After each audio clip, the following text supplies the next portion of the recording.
الحمدللہ رب العالمین والصلاة والسلام علی سید الانبیاء والمرسلین اعوذ باللہ من الشیطان الرجیم بسم اللہ الرحمن الرحیم۔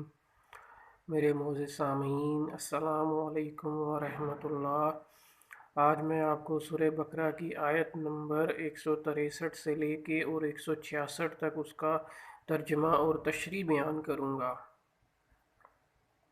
تم سب کا معبود ایک ہی معبود ہے، اس کے سوا کوئی معبود برحق نہیں۔ وہ بہت رحم کرنے والا اور بڑا مہربان ہے۔ آسمانوں اور زمین کی پیدائش، رات دن کا ہیر پھیر، کشتیوں کا لوگوں کو نفع دینے والی چیزوں کو لیے ہوئے سمندروں میں چلنا، آسمان سے پانی اتار کر مردہ زمین کو زندہ کر دینا، اس میں ہر قسم کے جانوروں کو پھیلا دینا، ہواؤں کے رخ بدل دینا، اور بادل جو آسمان اور زمین کے درمیان مسخر ہیں، ان میں عقل مندوں کے لیے قدرت الہی کی نشانیاں ہیں۔ بعض لوگ ایسے بھی ہیں جو اللہ کے شریک اوروں کو ٹھہرا کر ان سے ایسی محبت رکھتے ہیں جیسے محبت اللہ سے ہونی چاہیے، اور اے ایمان والے، اللہ کی محبت میں بہت سخت ہوتے ہیں۔ کاش کہ مشرک لوگ جانتے، جب کہ اللہ کے عذاب کو دیکھ کر جان لیں گے کہ تمام طاقت اللہ ہی کو ہے اور اللہ تعالیٰ سخت عذاب دینے والا ہے، تو ہرگز شرک نہ کرتے۔ جس وقت پیشوا لوگ اپنے تابع داروں سے بیزار ہو جائیں گے اور عذاب کو اپنی آنکھوں سے دیکھ لیں گے، اور کل رشتے ناطے ٹوٹ جائیں گے۔ یہاں پر یہ بیان کیا جا رہا ہے کہ اس پوری دنیا اور آخرت کا مالک جو ہے وہ اللہ تعالیٰ ہی ہے، اس کا کوئی معبود نہیں، وہ ایک ہی ہے، اسی کی عبادت کرنی چاہیے ہمیں۔ اس کے اندر آسمانوں اور زمین کے بارے میں بیان کیا گیا ہے کہ آسمانوں اور زمین کو پیدا کرنے والا بھی وہی ہے، رات کو دن میں داخل کرنے والا اور دن کو رات میں داخل کرنے والا وہی ہے، سمندروں میں کشتیاں چلانے والا، جو بحری جہاز چلتے ہیں وہی چلانے والا ہے، اور آسمان سے بارش برسا کے جو بنجر زمین ہے، اس کو، جو مردہ زمین ہے، اس کو بھی زندہ کرنے والا وہی ہے۔ ان تمام چیزوں میں جو جانور ہیں ان کو بھی زمین کے اوپر پیدا کرنے والا وہی ہے۔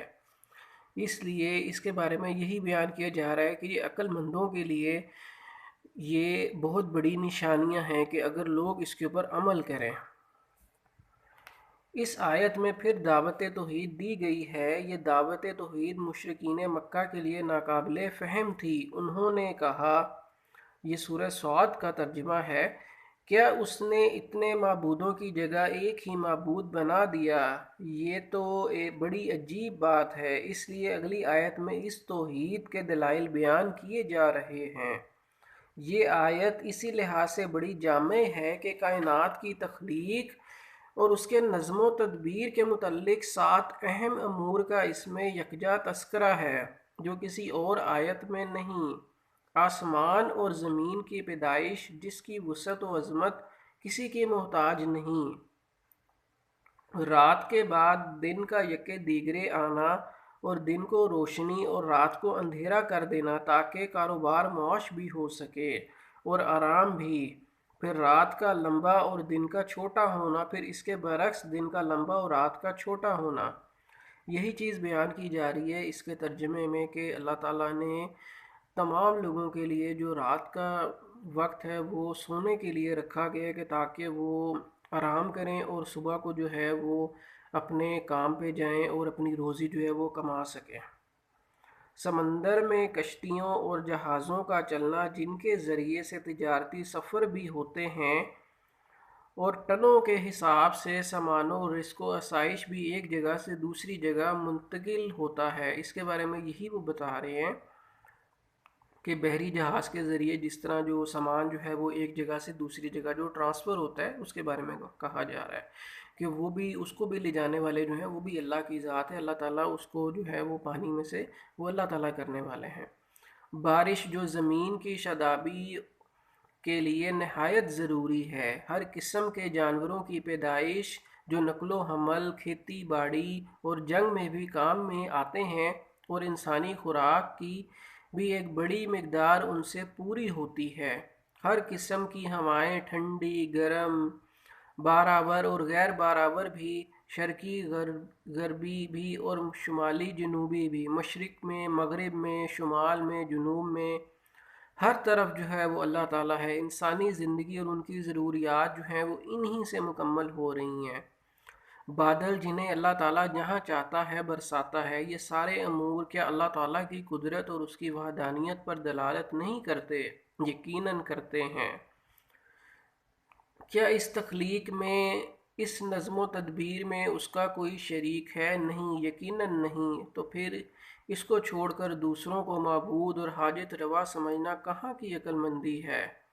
مذکورہ دلائل واضح، اس کے باوجود ایسے لوگ ہیں، اس سب کو جاننے والے، جان بوجھ کر سب لوگوں کو علم میں ہے، جو اللہ کو چھوڑ کر دوسروں کو اس کا شریک بنا لیتے ہیں اور ان سے اسی طرح محبت کرتے ہیں جس طرح اللہ سے کرنی چاہیے۔ نعوذ باللہ وہ غلط کام کر رہے ہیں۔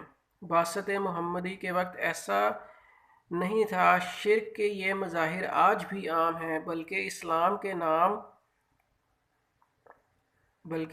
کے نام پر یہ بیماری گھر کر گئی ہے۔ انہوں نے بھی نہ صرف غیر اللہ اور پیروں، فقیروں اور سجدہ نشینوں کو اپنا ماوا و ملجا اور قبلہ حاجات بنا رکھا ہے، بلکہ ان سے ان کی محبت اللہ سے بھی زیادہ ہے۔ اللہ اکبر، نعوذ باللہ۔ اور توحید کا واعظ ان کو بھی اس طرح کھلتا ہے جس طرح مشرکین مکہ کو اس سے تکلیف ہوتی تھی، جس کا نقشہ اللہ تعالیٰ نے اس آیت میں فرمایا ہے۔ سورۃ الزمر کی یہ آیت نمبر 45 ہے جس میں بیان کیا جا رہا ہے۔ اور جب تنہا اللہ کا ذکر کیا جاتا ہے تو جو لوگ آخرت پر یقین نہیں رکھتے ان کے دل سکڑ جاتے ہیں، اور جب ان کے سوا اوروں کا ذکر کیا جاتا ہے تو خوش ہو جاتے ہیں۔ تاہم اہل ایمان کو مشرکین کے برعکس اللہ تعالیٰ ہی سے سب سے زیادہ محبت ہوتی ہے، کیونکہ مشرکین جب سمندر وغیرہ میں پھنس جاتے ہیں تو وہاں انہیں اپنے معبود بھول جاتے ہیں اور وہاں صرف اللہ تعالیٰ ہی کو پکارتے ہیں۔ سورہ العنکبوت کی آیت نمبر 65 کے اندر بیان کیا جا رہا ہے، اور سورہ لقمان کی آیت نمبر 32 اور سورہ یونس کی آیت نمبر 22۔ ان سب کا خلاصہ یہ ہے کہ مشرکین سخت مصیبت میں مدد کے لیے صرف اللہ تعالیٰ کو پکارتے ہیں۔ میں امید کرتا ہوں کہ آپ لوگ اس کو ضرور سنیں گے اور دوسروں تک شیئر کریں تاکہ وہ اللہ تعالیٰ کو ایک مانیں، اور جو عقیدت لوگ ہیں ان کو سکھائیں اس چیز کے بارے میں۔ اللہ تعالیٰ مجھے اور آپ کو سب لوگوں کو جزائے خیر دے۔ السلام علیکم ورحمۃ اللہ۔